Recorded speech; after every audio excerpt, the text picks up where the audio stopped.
Welcome back. Once per season, I like to do an episode on a more philosophical topic, and this is one of those.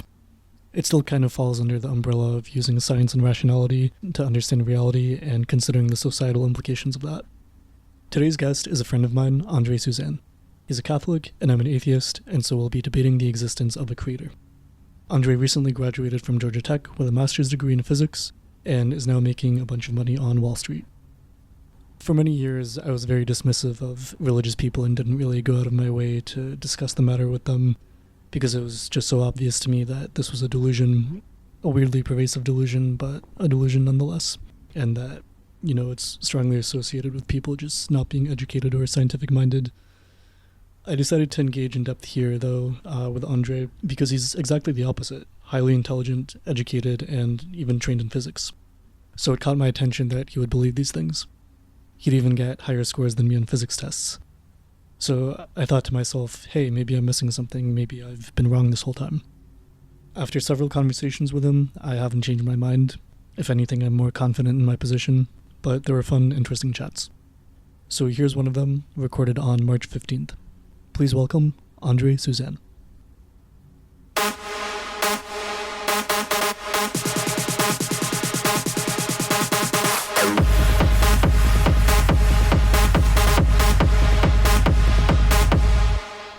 All right, so welcome to your first podcast experience. Thanks for coming on. So I'm an atheist, you're a Catholic. We're gonna talk about why we believe the things that we believe. It's gonna be a pretty informal discussion. I don't have a list of questions to interrogate you with, but I think one thing that is maybe worth starting with is you used to be kind of like me. You used to not really believe in God or the supernatural until a couple or a few years ago, I think, according to what you said. So maybe you could start by saying what caused the change, what changed your mind? Sure. First of all, thank you for inviting me. Yes, sir. Yes, as you said, it's my first podcast experience, so I'm pretty nervous, but we'll see how it goes. Me too, but it's okay. But yeah. I guess we both know each other from Georgia Tech. Yep, we were both. I'll probably say this in the intro, but yeah, we met through physics classes at Georgia Tech, where I currently am going for grad school, and you graduated last year with a master's. So yeah. Took the easy way out. Indeed. Yeah, and a couple of tennis lessons and tennis. Tennis as well. We played a lot of tennis together. That was fun. Yeah. As you said, I'm a Catholic.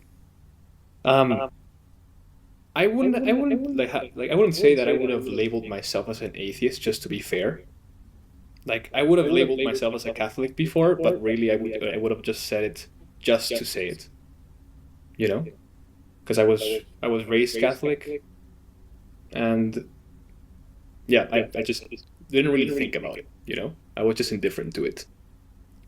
I guess do you want my why I Yeah, sure, because I think there was a period of time, especially in college, where you didn't really go to church and didn't really strongly believe in anything. And then I think that took a pretty significant turn during your first year here at Georgia Tech. Possibly because of your roommate, I think he convinced you, or...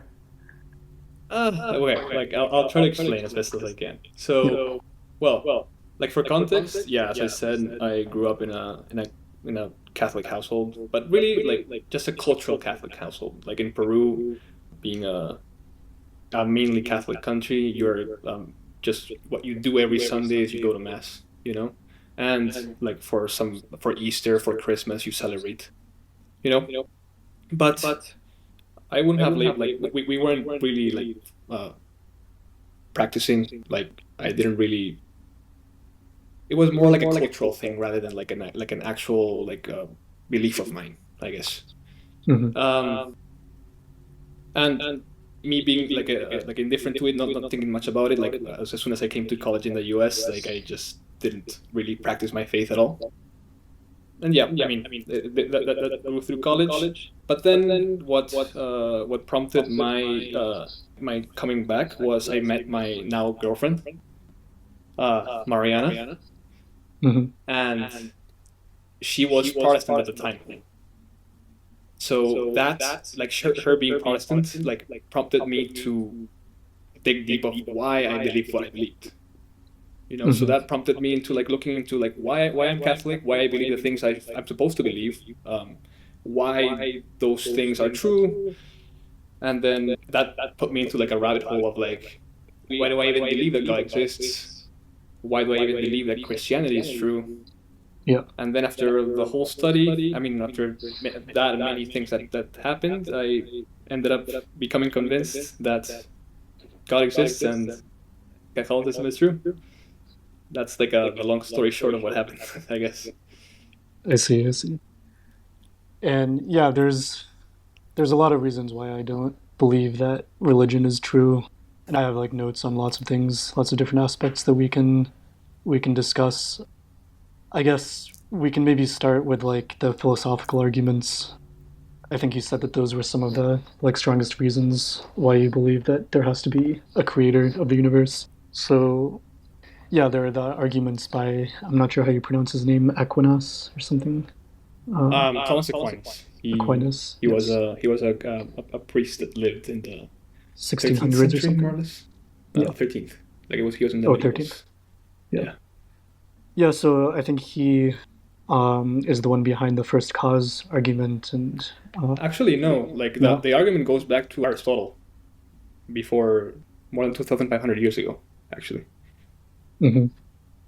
I think he kind of formalized it though, or like he's the one that I see cited a lot when people talk about that. Yeah. No. He was a machine. I guess he polished it, put it in his own words, um, and also like approached it in different angles. Yeah. Yeah, so perhaps you could like summarize, I guess, the argument and like why you believe it, Um. or, Sure. or like you can choose whichever one of the philosophical ones that you feel are strong. I know there's a couple others like the argument from I intelligibility can and try. order. I can try. Yeah, whichever one you want. Sure. I'll try to explain it as best as I can. Basically, it starts with the observation that change is real, right? Change happens in the world. Yeah. Things go from potential to actual. Like a hot coffee cup is potentially cold, and after a while it becomes cold, actually cold, right? So things do change. I agree with that. Right. I think things But do in then fact change. things do in fact change. And then, but then on closer analysis, like things change not, like we have to appeal to an outside cause for the change, right? Like the coffee cup didn't become cold by itself. Correct. Yeah. Usually something else. There's some cause that causes something to happen. So the cold air in the room caused the coffee cup to become cold, right? Yep.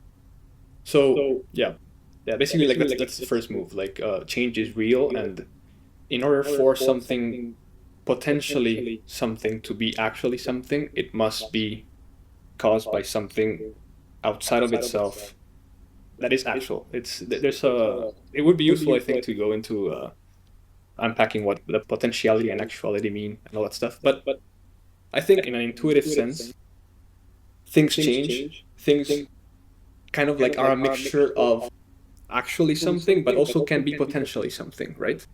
And in order for change to occur, something outside of itself causes it to change, right?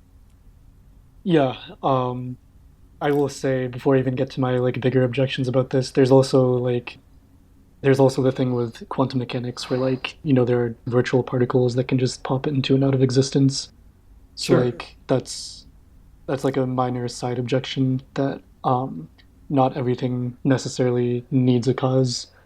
Most of the things that like when we look around at the world that we find ourselves in, like when we look around us, it seems like most things or even everything has a cause, but there are at least some exceptions that we know of, like Uh, strange things with quantum mechanics as an example. oh no, for sure. But I would say that this notion of change and potentiality and actuality like is not on opposition to that. Because like it's often easy to confuse causing something to be like determinately causing something. Sure, but I'm talking about like there's a thing where these virtual particles. I don't know if you're Yeah, familiar with yeah, that, yeah. but they literally That just happen like in black holes. yeah, they literally just like pop into and out of existence spontaneously for no reason. What I would say though, that's not the same as popping into and out of existence because it's not like there was nothing and then there was something. Energy became the virtual particle. It's not like particles came out of nothing. Like Sure, empty that space is might not be nothing. that might be correct. It could just be like energy getting I like would just say transferred to different that's an forms. instance of something going from potential to actual. Like energy, potential, potentially being a particle in some time, some place. It becomes it. Could be. Yeah, that's why I was saying like it's not like I would say that's not an opposition to virtual particles. But anyway, so this notion of okay, like causal chains and things going from potentiality to actuality and having to be instantiated by external causes.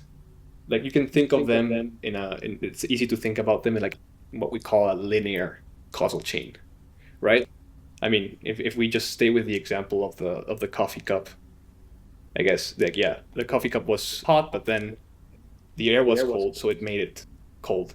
But why was the air cold? Oh, because my like I turned the air conditioning on. Yeah. And then yeah, and why did I turn it? Because I felt hot. And anyway, like that's a linear causal chain. And so yeah, it's easy to think about those in that sense. But then there's this other type of causal chain called either hierarchical or essential causal chain, where it's not like a linear temporal like domino effect that happens. It's more like okay, think of the coffee cup in a table, right? So the coffee cup has the potential to be a meter above the ground, but that potential to be 1 meter above the ground is actualized by the table that is holding it there. Does that make sense? I think so. Yeah. So like the reason why the coffee cup is it's the coffee cup's potential to be a meter above the table or a meter above the ground is because of the table. Yeah. But if the table was not there, Then it would be on the ground. Yeah. But then okay, that's kind of like an initial version, but like I think it's easier to think of like I like to think of it as like a chandelier hanging off a roof. Okay. In the same sense, the potential for the chandelier to be up 3 meters above the ground is because you can appeal to like the chain that is holding it, right? But then like you also like would have to appeal to like the little link that links it to the roof. Yeah, one sec. How do I sound? Like I'm hearing you perfect. I'm having the issue of like the echo a little bit though. Okay, yeah, I'm gonna stop and restart the recording, then we'll continue. All right, you can continue. But yeah. So where was I? Okay. Talking yeah, about like basically like switching the example to the chandelier, right? Yeah. The potential for the chandelier to be 3 meters above the ground it's actualized by the chain that is holding it there. But then like also in the same way by the link that is hanging it to the roof, and then by the same thing to the roof, and also appealing to the walls that are holding it to the ground, right? And ultimately to the ground. Yep. In that sense, like the potential, like the power in that sense for the chandelier, the chandelier's potential to be actualized 3 meters above the ground is in the end held by this hierarchical or yeah. So basically like yeah, what I'm saying is that the potential for the chandelier to be 3 meters above the ground is in the end it's instantiated by this hierarchical or essential causal chain that links all the pieces together back to the ground. And if any one of those pieces wasn't there, then the potential for this this chandelier to be 3 meters above the ground wouldn't be actualized, right? And in that sense, that's where we would say there has to be a first member, in the sense of like all of these members in the causal chain, hierarchical causal chain, derive their power, their ability to actualize that potential from the, I guess, in hierarchy, from that chain. And so if any one of those members is not there, the potential for like the actualization of that potential wouldn't happen. Yeah, and basically just And in the that sense, like chain of causality, right? Cause, effect, cause, yeah. effect. And so those hierarchical causal chains cannot regress back to infinity.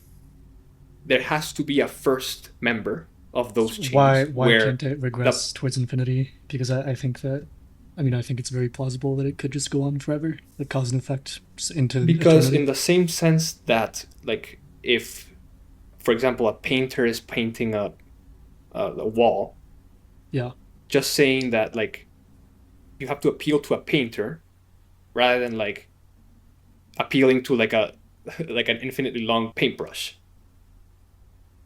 Sure, but that's just like in the end, yes, like the paintbrush is painting the painting. Yeah, and the guy is using the paintbrush. But it's in the end only because of the painter that is actually being painted. But that doesn't mean that it can't go on backwards for like forever. I think, so, you know, like the painter is caused by whatever, and that's caused by whatever, and it could, you know, theoretically just go on forever. Like it doesn't have to stop somewhere. Like, especially like within our universe. Like the reason why. Sorry, go ahead. No. So like what I was saying is like the reason why I stopped at the ground, for example. Yep. I just stopped at the ground just to like cut the example apart.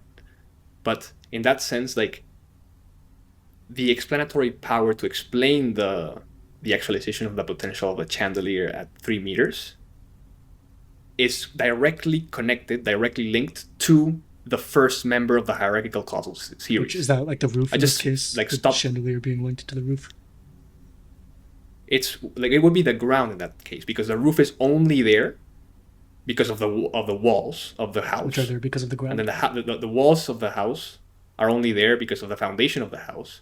But the foundations of the house are only there because of the ground that's holding it there, right? Yeah. But I mean, like I can go even further below than that. Yeah, then like, you can say the ground is only there, and the earth is there because of the sun, etc. And the sun, exactly. But then, like, you go down to like, okay, but why is? You can go even down to like the sun itself. Why are the particles that are holding the sun together? They are in that specific arrangement of subatomic particles, right? Like, what is actualizing their potential? And then you go even further. In the end, but I think it could just keep going back and back and back forever. Like there doesn't necessarily have to be the place where it stops. As I was gonna say, like within our own universe, like when we look around us, like it seems like everything necessarily has to have a cause, with perhaps some exceptions like the one that I mentioned. But that's just like what we see from our like very limited vantage point, and like you could, I think that's just a rule within our own universe. But when you start talking about like the universe as a whole, I think that's like a different category where we have no idea like whether or not that had to have a cause or not, because the rules that apply to the stuff happening within the universe like might not necessarily explain why the universe itself came to be and stuff like that, and you know, things that are potentially like outside of the universe. But I mean, like it could be that there was some like, initial event that got everything going, but it could also be that everything has just existed forever. No, but what I'm saying is that like I'm not just going back in time temporally, like first cause, like as in like the first temporally. I'm saying like in each instance in time, yeah, the existence of things, the potential for things to exist is actualized. Like it requires an actual cause for its potential to exist. That's what I'm saying. Like that's the difference between a linear temporal cause. Like, because in the Aristotelian thought, actually, Aristotle, like 2,500 years ago, he did not assume a finite causal chain temporally. Like, he didn't assume that. For all he knew, like, the universe was eternal. That's actually what the contemporary thought in his age was. Like, the universe is eternal, whatever. Yeah.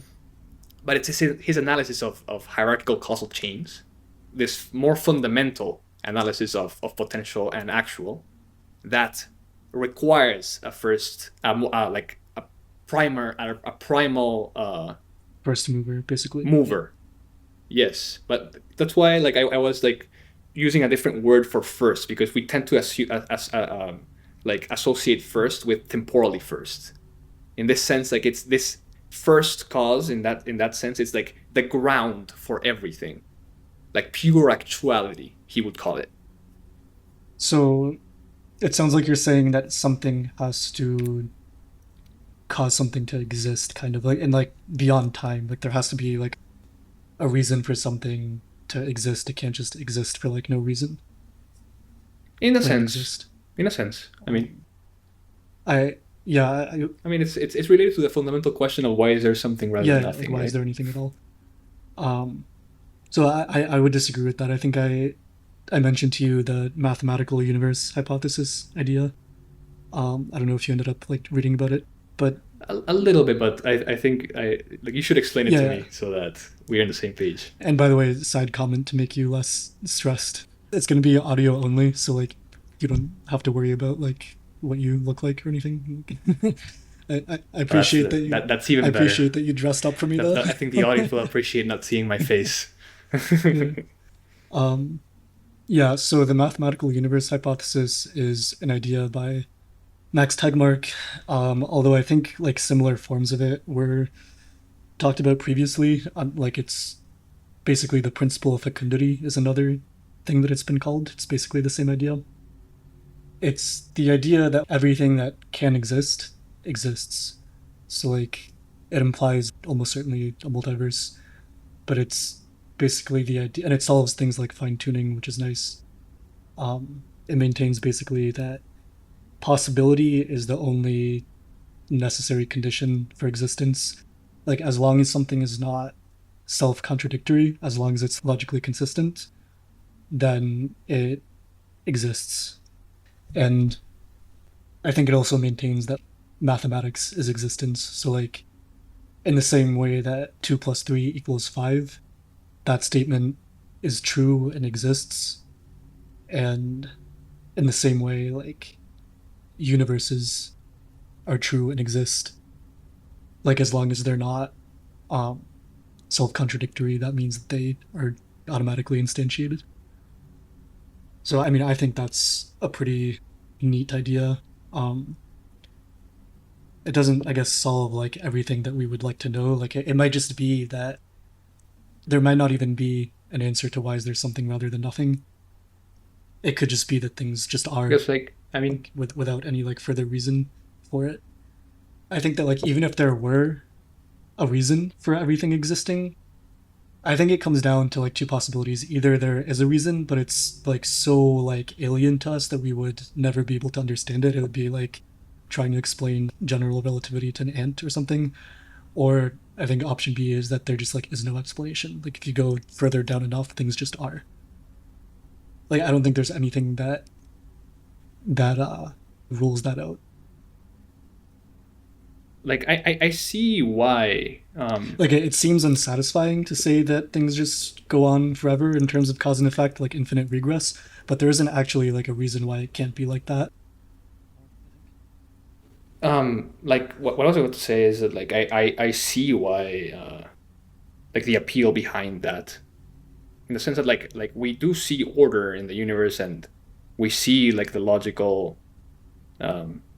like that indeed 1 + 1 = 2, right? Like we, of course. But then, like, I think like the interesting question is, the more interesting question is, like, why is it that? And why is it that rather than something else? Yeah.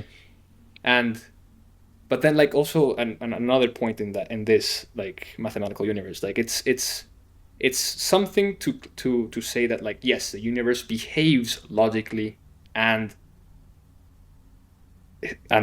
for all we have seen, can be modeled astoundingly well with mathematics.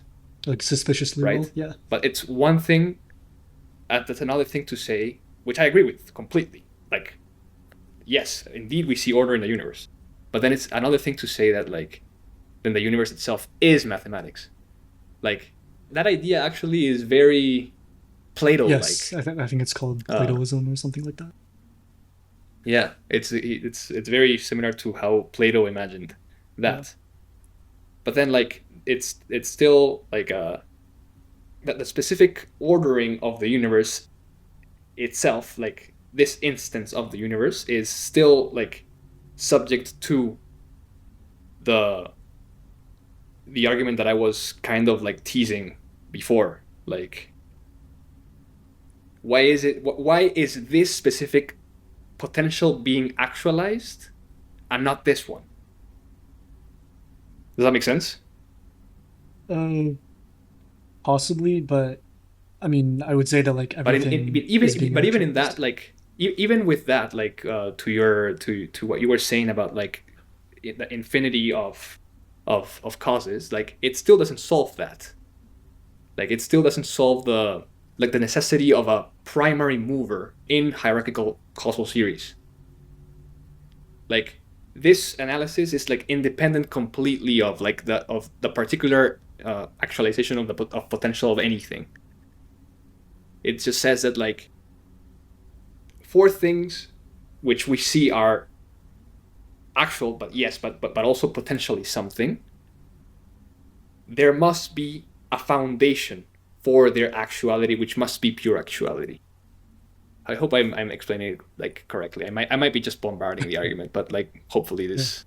Yeah. And I've mentioned this to you before, but like I feel like a lot of these philosophical arguments for God just kind of like use these very like sneaky, almost like undefined terms that where you can like, I don't know, they're like slippery and you can use them in like different situations to mean subtly different things. And it's like, for example, like what do you mean by like potential and actuality? Those two things like aren't like that's what that is the interesting conversation, right? Like, of course, like people can just like throw insanely complicated words at anything and then just like feel smart, and like I can like that's a lot of professors do that all the time, and I hate that.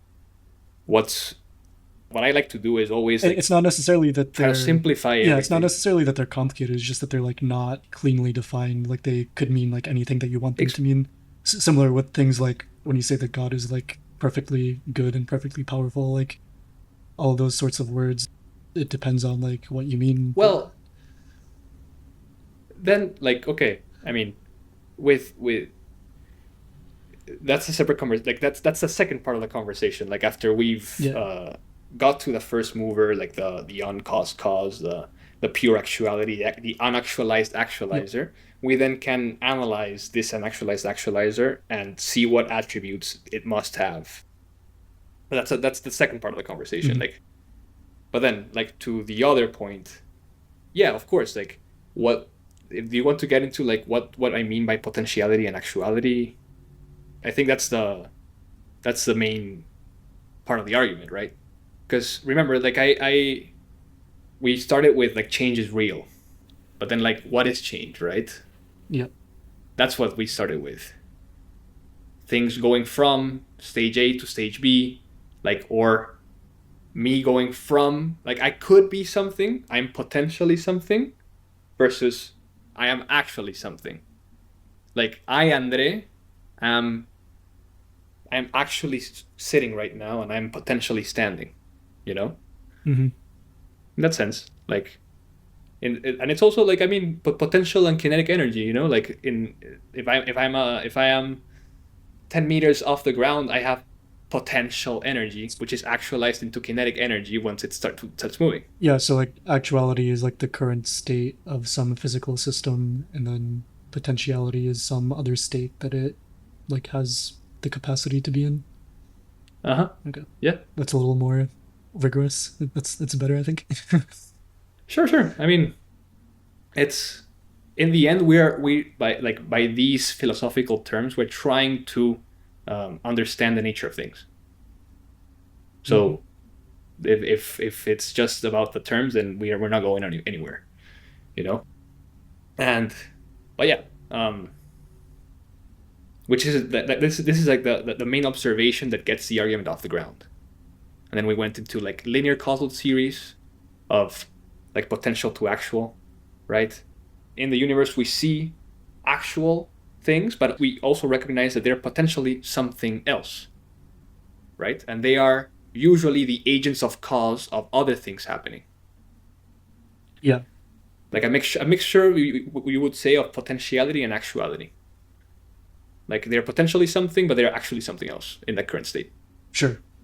And it's in that sense that only going through the analysis as we've kind of like did before, that only like in order to can you hear me, or did I lose you? You can hear me now though. Hey, we're back. Yeah, it's God not wanting me to argue against him. Okay. But yeah, in this analysis, like we see like potential to actual, and this potentiality to actuality caused by something else. Yeah. Right. And in the same sense, like as we analyzed in the example of like the potential of the chandelier or the cup being actualized by these other things, which we then went into more of a fundamental existential, like the existence of things being actualized by other things. We saw that necessarily we need to appeal to an unactualized actualizer, in a sense, that is like it has, you could say, like the built-in power, the built-in, it doesn't have any potentiality to be actualized. So in order for it to be the ground, let's say, of the being, like existence being actualized. Yeah, which you would say has to be God. I would say that then, but we haven't talked about that though. Like we just like demonstrated the existence of a purely actual that's being. if you reject the possibility of an infinite regress, which I don't think we can reject, but I guess we can ignore that and keep going. But you would have to, like, in like this analysis that we've done necessarily implies a first member of a hierarchical causal series. Like, I'm not talking about like temporally causal series. Like, even if the universe itself was infinite, like what I'm saying is that like the existence of the universe itself, even if it's infinite in time, like has to be actualized at every moment. I disagree with that one. Kind of similar to what I was saying. I think it could literally just exist. Like this could be the default setting. Really? Setting. Yeah, like it could be the existence could be the default setting. Like something like nothingness is maybe that nothing caused it. That it's caused by nothing. Like maybe like when we think of alternatives, like when we think of nothing, maybe that's not even like a coherent concept. Like maybe nothingness doesn't exist, or maybe it's like unstable or something like that. And yeah, like I was saying with the math, like just like the number 5, like when you think about it in your head, like it doesn't have to be actualized or instantiated by anything. Like it just is. And I think it could be the same with the universe, but we can forget that objection, I guess, and keep going. Where do you want to go? Whatever you want to talk about. If you want, you can keep going with that argument. We can talk about a different one. What I was saying is that like the second stage of this argument is, okay, like we have this purely actual being, like an actualized, pure actuality.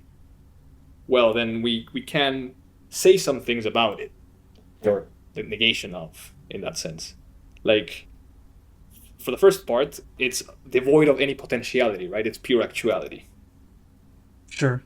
So in that sense, it Actually, cannot change. even It's that unchanging. statement is So kind of wacky to me. Like, why this like first mover or whatever can't you said it has actuality but not potentiality, so you mean that it's permanently in the state that it's in, it can't change to some other state? Why does that have to be the case? it is existence itself. It is being itself. It is, yes. Of course it's very, it's not very, it's very abstract. I guess it's very Yeah, I don't see why, like, not very pragmatic to it grasp. seems kind of like hand wavy. Like, I don't know why you can assert that it can't like go into some other physical state, to use my terms, but like, yeah, I don't see why it has no potentiality. But in like what I'm saying is, like you're staying in like the physical state of the thing. Like I'm saying, even in the physical state of the thing currently, which you can think of as a certain arrangement of subatomic particles. You can think of it as just wave functions, right? Yep. What I'm saying is that like, even like you can think of it two ways. Like one, like, which relates to the fine-tuning argument also, but like, what actualizes the potential for the wave functions to be that way, or those subatomic particles to behave in that way, or to even exist in the first place? I'm talking about like deeper fundamental questions than just like the specific arrangement of them. Does that make sense? Sure. Like what I'm saying is that that's one of the like the middle chains in like the chain of like in the hierarchical chain. What I'm saying is that like those specific subatomic particles, a specific physical system, is itself like has potentiality. Like the potential for it to be in that actual state is actualized by something else, as we've seen in the analysis. Yeah. Okay, so we keep going. Sure. Right? But then if we see actuality there, if we see like change there, like there's potential and actual being, like stuff being changing, right? Then that means that there is an explanation further back. But we've seen that in hierarchical causal chains, there has to be a first member, because if not, everything falls apart. Like in the same sense that like, if there was no ground, there wouldn't be any chandelier 3 meters above the ground, because the foundation would fall, the walls would fall, then the roof would fall, then the link that links the chandelier to the roof would fall, and there wouldn't be any potential for that to be there to be actualized. Right? It depends. All of the chain depends on the more fundamental pieces, the more fundamental links in that chain. Without the first, there is nothing else. Yeah, I mean, I don't know. I think that's like assuming a lot of things, like assuming that the suggestions that I made are not, are like definitely not possible, which I don't think we can say. But I guess if we accept that there is like a first cause or first mover or whatever you would like to term it, then how do you go from that to something like a god, and especially a personal god? Sure. I mean, yeah, we can go through the divine attributes, like whatever you, like as I was saying, like since this, whatever you think is interesting. Yeah. I mean, like, I think that at the very least, even if you don't get to the personal, even, okay, like I would argue that you can, but even if you don't, I think this analysis of like the first cause and even going through some of the divine attributes points to, like, gives at least very good evidence that something like God exists. So I'll just go through the first, like, I think more intuitive ones. Sure. Okay. And by the way, I don't. So the first one, I don't deny that it's like possible that, you know, somehow the universe was created by some like intelligent being, and like I think something like a simulation would be possible, but that's like different from what you're saying. But yeah, anyways, sorry, continue. Yeah, I mean, like what like for the simulation hypothesis, I would say like this, like even if we were not in the real world, let's say, and we were in the simulated world, this same analysis would apply to the real world, and it would just be like pushed, like this analysis would just be pushed one step back. Yeah, I think the thing is, I feel like there's a lot of holes in it, though. Like what I was saying with, like it makes a bunch of assumptions that we don't actually know are true. We don't know that there has to be a first cause, and like even if there did have to be, The like thing is, like I'm not assuming a first cause. That's the thing. Like I'm not assuming a first, like a ground cause for calling it another word. I'm just like looking at uh the nature of hierarchical causal series. well, you're saying that it has to like stop somewhere because you're saying, oh, everything is a chain, like everything that has actuality or whatever is put in that state by something preceding it, not necessarily temporally, but like in general something before it, you know. And yeah, like I don't think that Which I like mean, necessarily holds true like everywhere. It might seem from like where we are, like on planet Earth, like in this galaxy, whatever, that everything has to keep going back like that. But it's like a bold assumption, I think, to assume that that's how like the very fundamental nature of reality works. well, I mean that's kind of what we do in physics, right? I mean, we analyze the present behaviors of things currently in a lab, and we generalize, right? Like, or do you assume that physics is different yesterday, today, in a couple seconds, or in like Pluto? Well, I think it's a category thing. There's inside the universe and the stuff that we observe and the laws of physics that we observe and stuff like that. And then there's a whole like different question is the universe as a whole. Um, because either But something why outside of would the you? universe caused it, which we can't say almost anything about that, or the universe itself caused itself somehow. Um, and like these are the types of things that our intuition or our scientific laws that we've found don't necessarily apply to that stuff, I think. I think in the same way that we justifiably trust that these patterns are constant and there's order, Because like we even know, we like can. for example, like the singularity of the Big Bang. We know that to some extent the laws of physics break down. People say that, you know. So yeah, it's yeah. But I mean, like, or at least like the models that we currently have do. Yeah. Because in the end, like what we like the models that we've constructed, mathematical models, are trying to describe the observations that we see in how the universe behaves, right?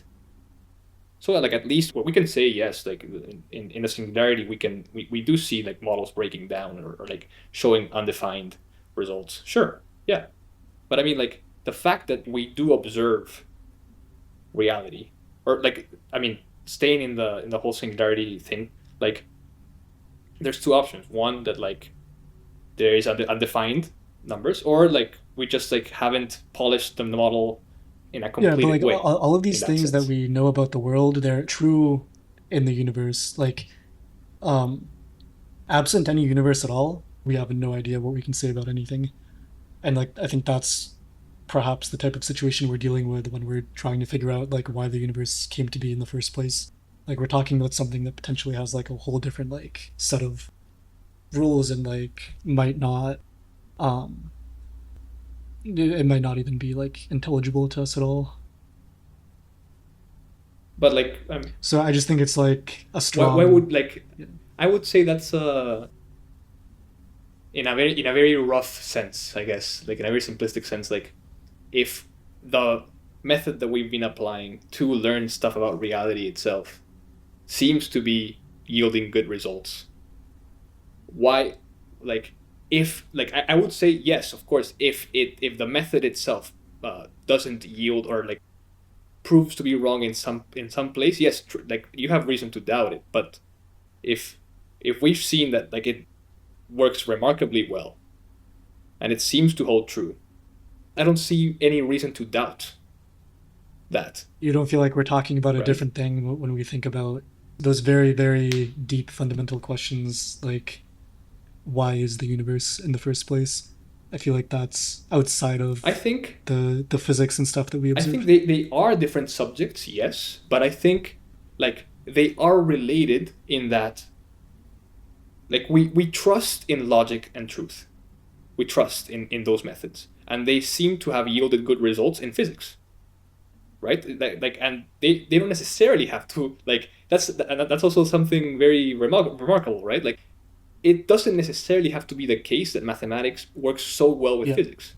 But yet I mean, it I would does. actually kind of like use that point And against you, so maybe like when you talk about how like remarkable it is that the universe is rationally intelligible. You know, like you could argue that like, hey, maybe it isn't for yeah. exactly this reason because maybe the the parts that we can't observe, like the start of the universe or whatever, it could very well be that that stuff is not like ordered or intelligible.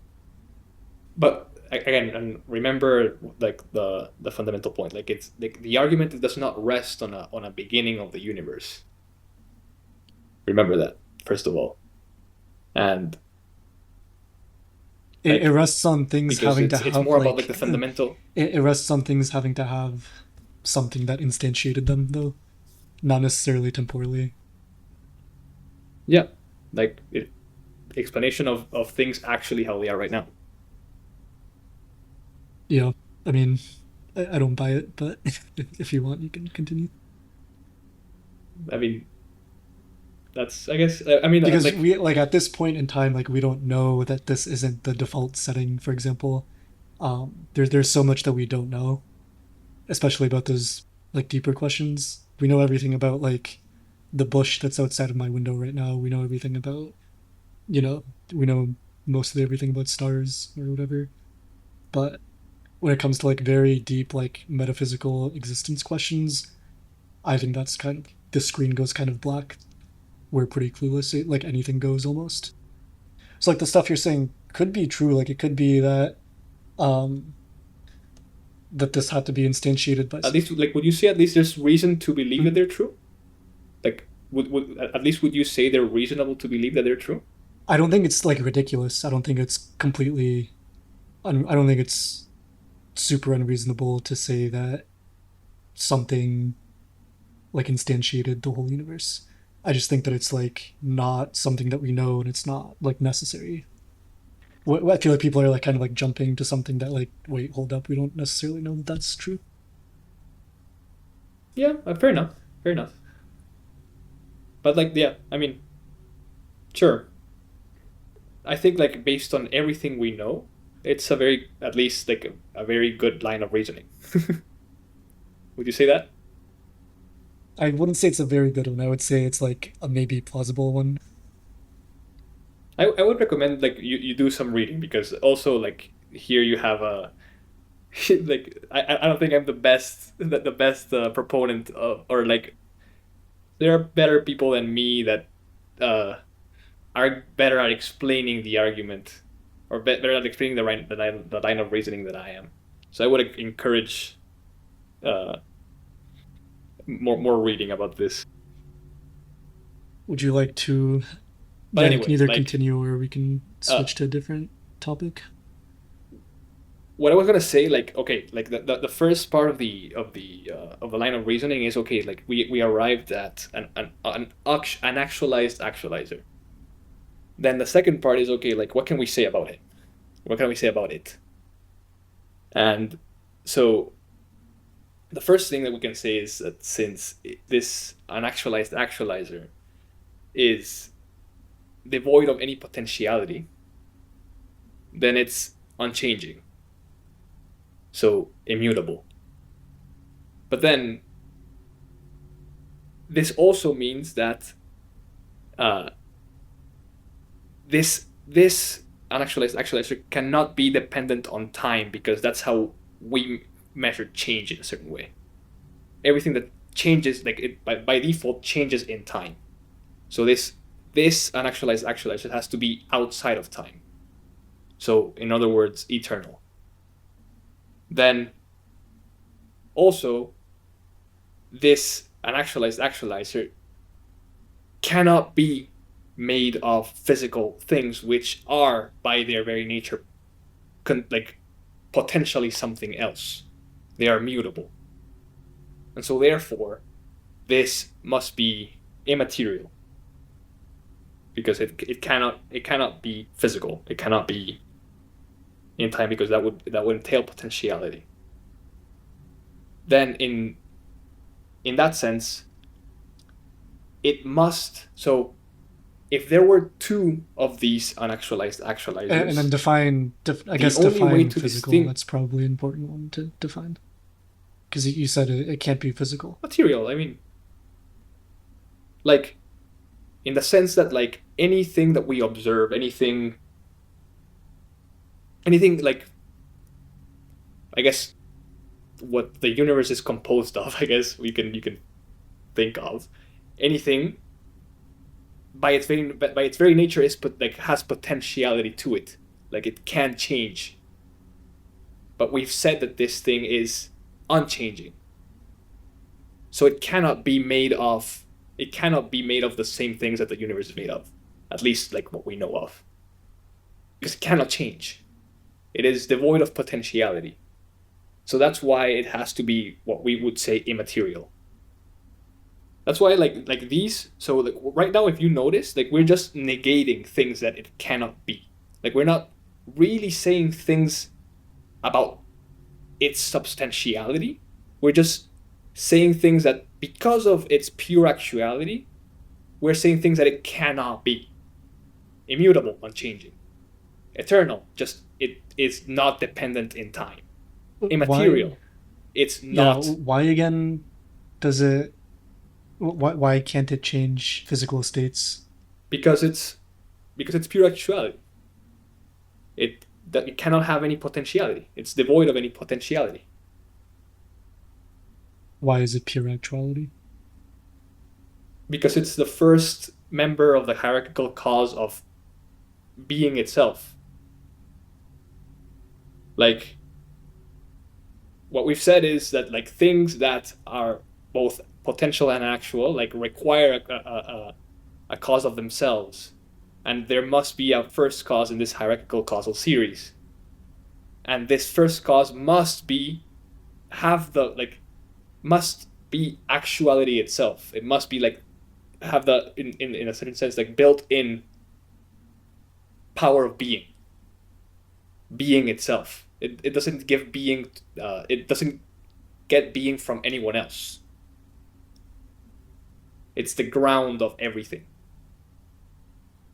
To be honest, I don't think like there's any clear reason why it can't change. It's the same reason why, like, if there is no ground, then there is no chandelier standing 3 meters in the house. Like, because the power for it to be there is derived from previous members in that causal series. Yeah, but everything in that chain is capable of, like, changing states. Yes, exactly. So why isn't the first part of the chain capable of changing states? That's what I'm like. That's why I said before that, like, I just deliberately stopped at the ground, because it's a way to just understand it on just a simple analogy. But I could go even further than the ground.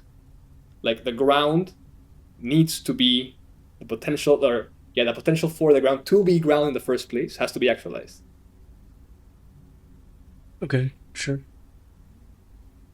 And that's why I'm saying, like, this, because if there's no first member or, like, ground member of that series, then everything else falls apart.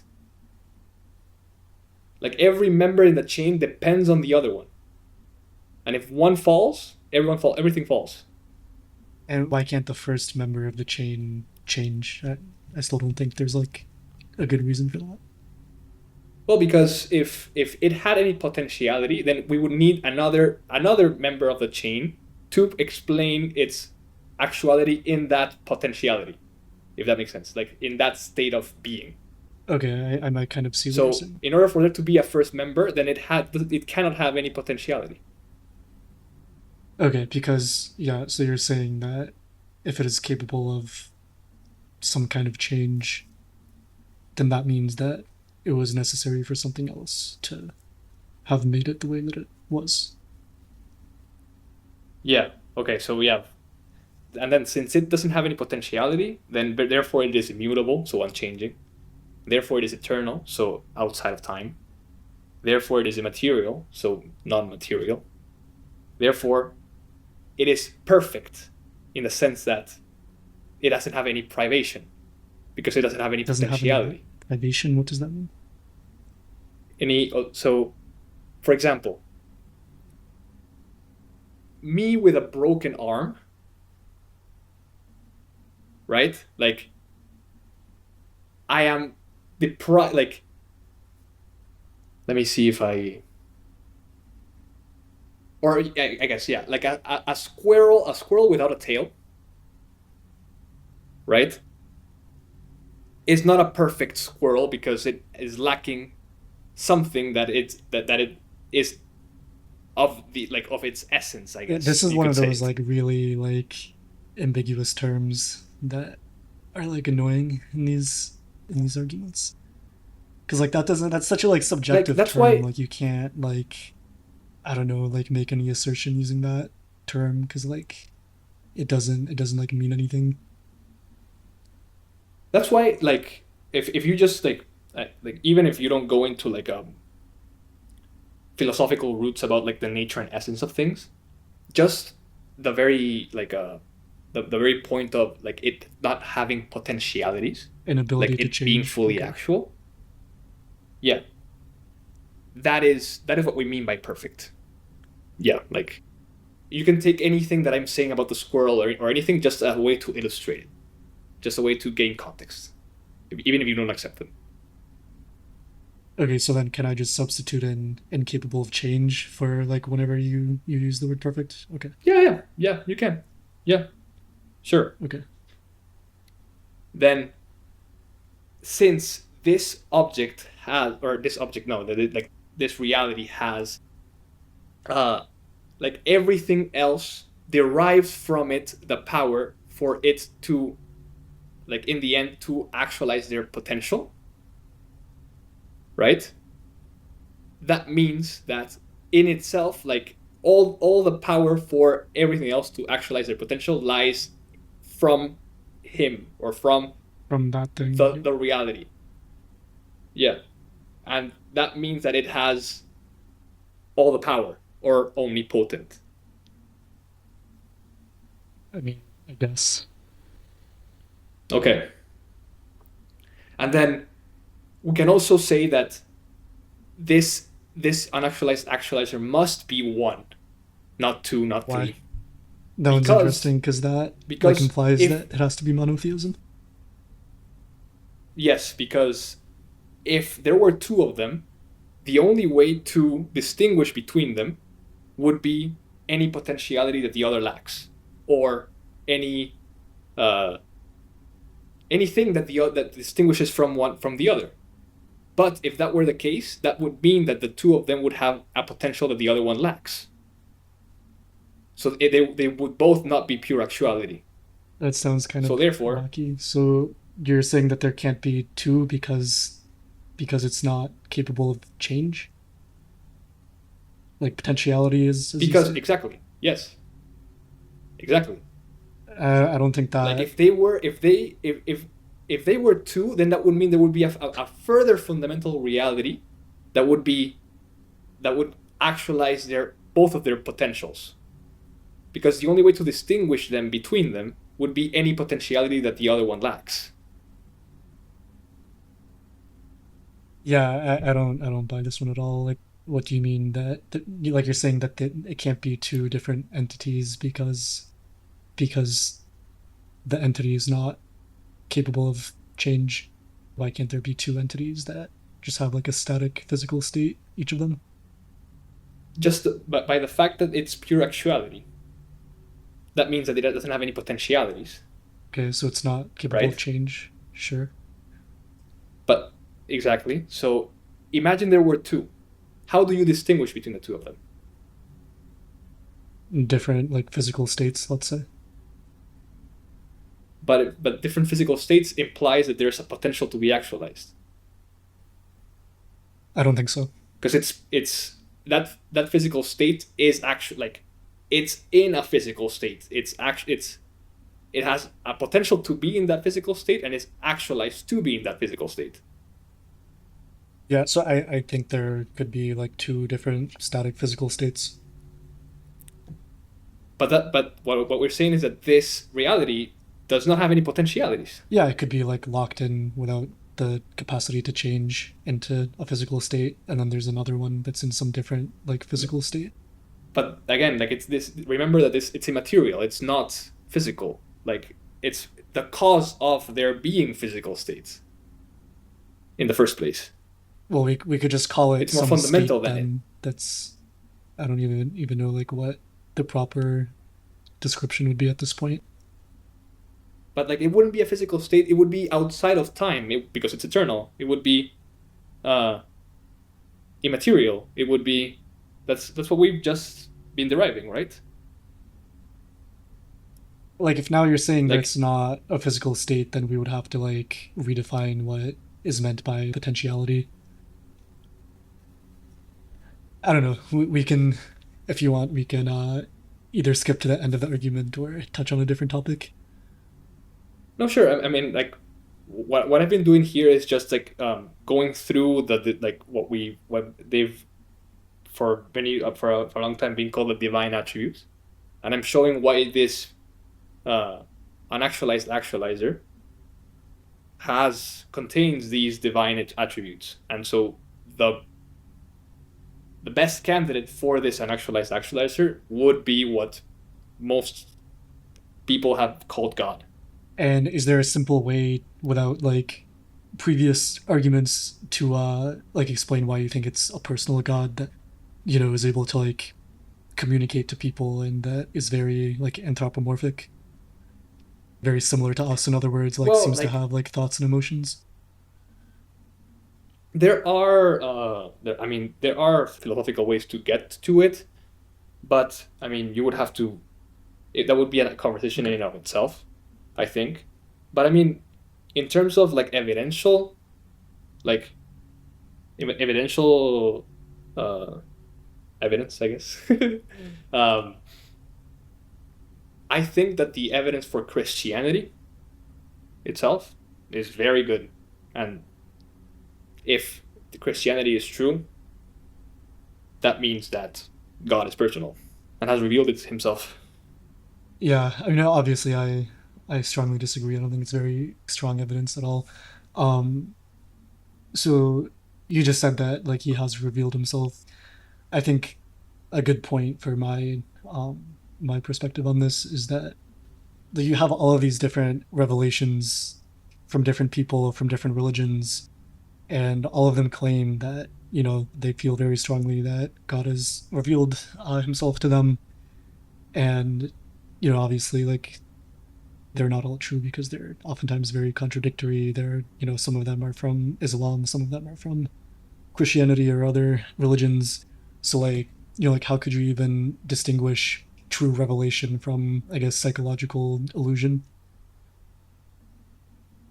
It's a great question. I mean, that's one of the biggest reasons why I was indifferent to Yeah. religion in the first place. I just thought that I was just Catholic because my parents Yeah. taught me Yeah, this because tradition. like there's So I feel like as strongly as you believe in Catholicism, there's some Muslim guy in like Pakistan or whatever that like very very strongly believes in Allah, like in the same way that you believe in Catholicism, and he reads the Quran and is pretty confident that that is the truth. Um, 100%. Yeah. Well, there are different ways to examine a particular. Uh, I mean, just like the claims of any religion, any religious group, and I mean, one of the ways you can do it is by coherence. If you see coherence in what they're teaching, because if we assert that God is truth, right, then we would expect that any revelation that would have come from him coheres with, first of all, the revelation itself, like the content of the faith, and also with even other subjects like physics, like I mean science in general, with anything, because I mean, truth cannot contradict truth. So that's one standard you can put in. Of course, you could. There also could be a possibility that you're just not seeing the whole picture. So you might just be calling something a contradiction when you actually hadn't seen any, or hadn't seen this final piece of the puzzle that would make it coherent. That's also a possibility, which, I mean, that's just a limitation from us. But then also, like, just the quality of the evidence that you see for the reality of a specific belief is also something to take into account. For example, like, Christianity itself is, of course, first comes from the whole tradition of Judaism, but the biggest differentiator is we claim that this specific man in history lived, did certain deeds, and the biggest claim is that he died and then he rose again. And then so we have this particular event in history that we can analyze and weigh the evidence for and against the resurrection of Jesus for it. And my claim is that, like, the evidence for the resurrection, I guess, or more broadly, for the claim that Jesus really rose from the dead is very strong. And what I'm saying, like, just in contrast with other religions, is that, like, Christianity is unique in that sense, that, like, the whole basis of belief, or a very strong basis for belief in Christianity, and even, like, Paul's epistles in the Bible, like he himself states this, like, if Jesus has not rise from the dead, then our faith is in vain. Like, it rests on this event that happened in history. It's not. So the quality of the evidence is different in that sense. It has a different quality to it. Okay. So I'm not at all an expert on this. I haven't even read the Bible, but from what I understand, like, I've heard that the evidence is actually, like, very weak. The Gospels, I think they're called, weren't written until, like, decades after the event, right? And then also, I've heard that, like, no contemporary historians, like, talked about it or wrote about it. Oh, that's not at all true. Not at all true. We have extra biblical sources of Jesus's existence. Yeah, the existence. I was talking about, like, him and his death. Yeah, also. I was talking about the resurrection. And I mean, like that.